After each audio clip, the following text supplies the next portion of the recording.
When the world knows you are Superman, what can you do?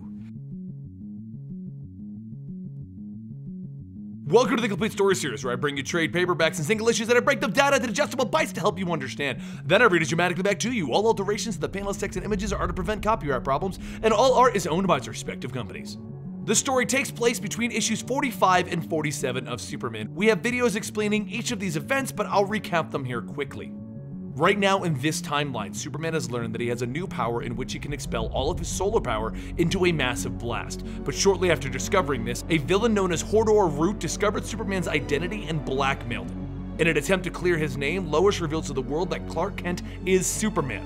This move took away Hodor's blackmail, but started a chain of events that ended with Superman losing the majority of his powers. While he could have used some support from his friend Batman, Batman now has amnesia and has been replaced by a robot version of himself. Now, Superman plans to use Lois Lane's phone to trace the signal to Hodor Root's base.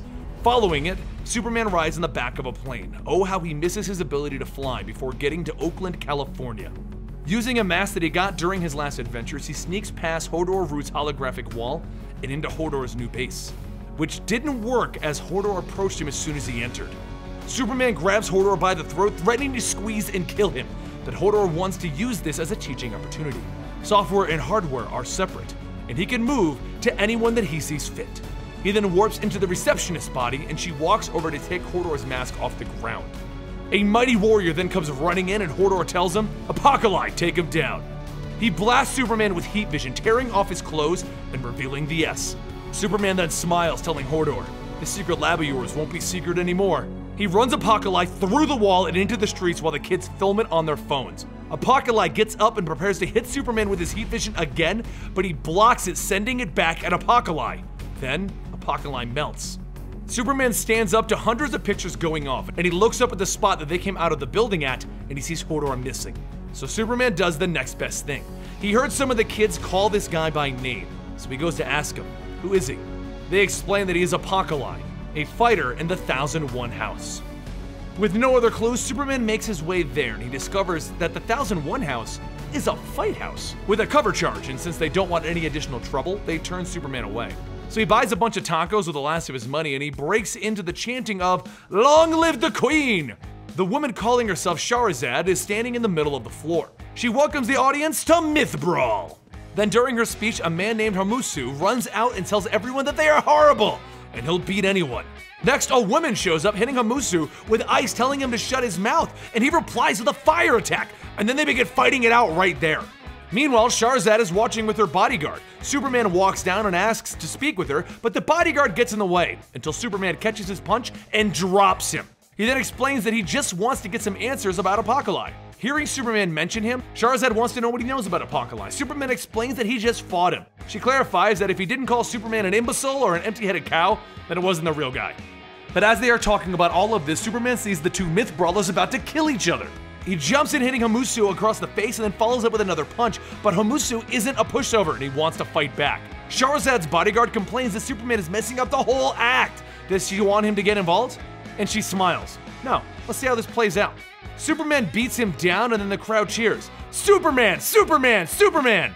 He's shocked, but he realizes that this is what his gifts are for, to be a part of the spectacle.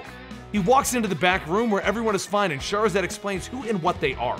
They are the gods and goddesses of mythology on the brink of extinction. The myth brawlers perform so that they won't be forgotten.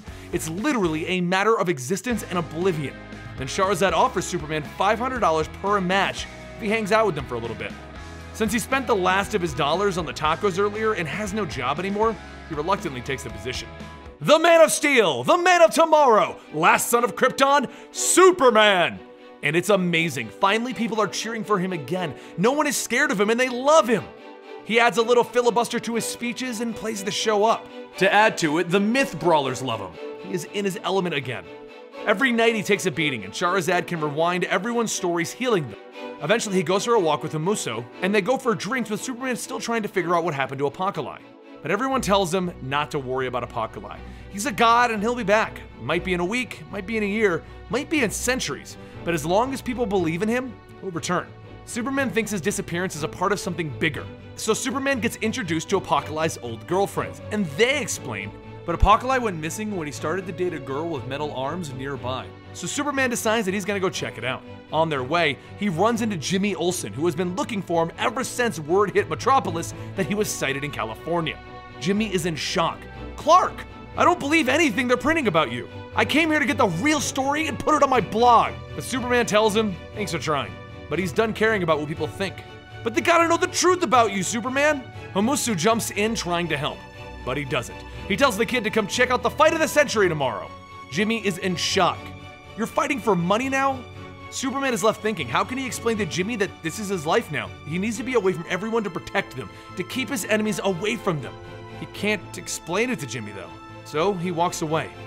Go back to Metropolis, Jimmy.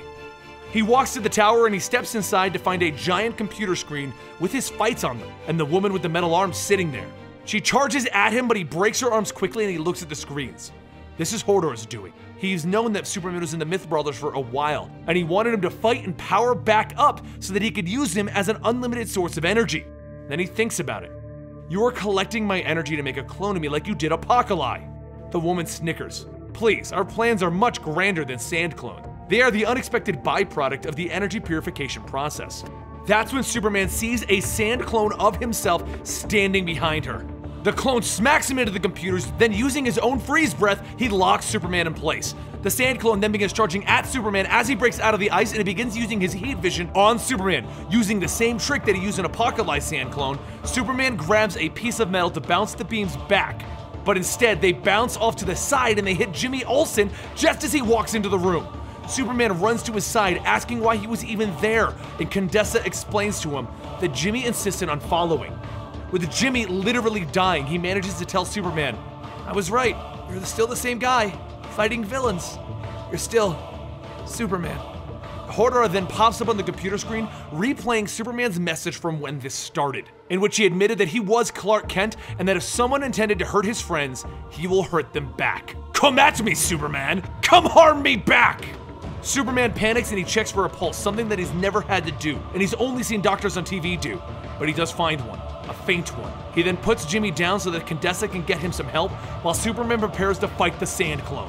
Superman is blasted into a wall, and then the sand clone spears him in the gut, shoving him through that wall and into the open air. Superman spins around, putting his clone into a chokehold, and they begin to fall to the streets down below before the sand clone goes for a new move. He goes for a solar flare, the new power. Superman hopes that receiving a solar flare will recharge him, make him strong again, so he eats it to the face.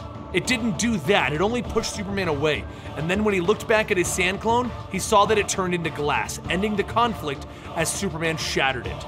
He takes Jimmy to the hospital until he's kicked out with Condessa, because 1, he's Superman and causing problems, and 2, visiting hours are over.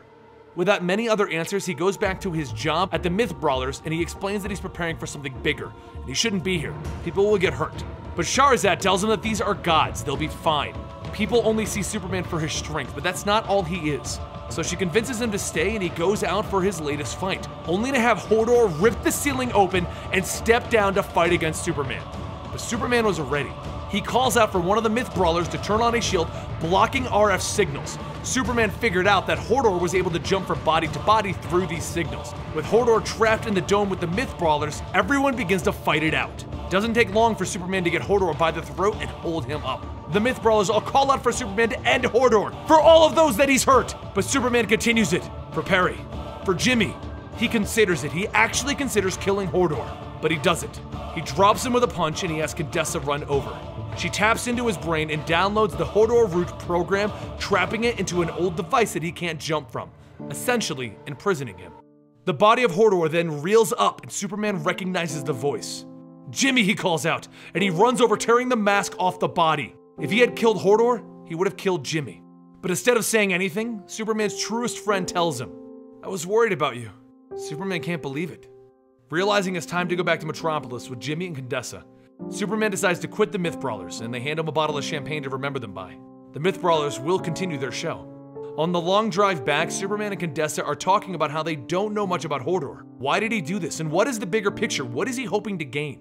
That's when Jimmy is hit with a Hodor root memory, which is why he probably killed all of his previous hosts, to prevent them from getting his memories. The man that invented Hodor root was in a wheelchair, and he discovered that his father was Vandal Savage. He called up Vandal Savage and told him, but Savage refused to believe that someone as weak as Hodor was his son. So he made a new body and he downloaded his brain and his memories into that new body. There was 2 of him until the computer version killed his living self, making Hodor Root the only Hodor. This act alone made Hodor Root worthy in Vandal Savage's eyes, and he started this whole thing. The whole thing is a plot from Vandal Savage. Just as they are figuring this out, Mr. Terrific is locking the hard drive with Hodor Root on it away, and Vandal Savage breaks into the lab to retrieve his family. This is about to get crazy. We are finally coming to the end of the Superman with no powers arc. The next Superman video in this timeline will reveal the return of his powers, and I hope you are as excited about it as I am. So make sure you subscribe to the channel if you want to see how Superman gets his powers back. Don't forget to follow me on Twitter @Comicstorian, on Instagram @Comicstorian, and you can also check me out on our gaming channel where I do gaming comic books like Silent Hill, Street Fighter, and Mortal Kombat, Unnecessary Censorships where we censor various words on video games, and Let's Plays. It's Eligible Monster, and you can find the link to that down below. I'll see you guys next time right here.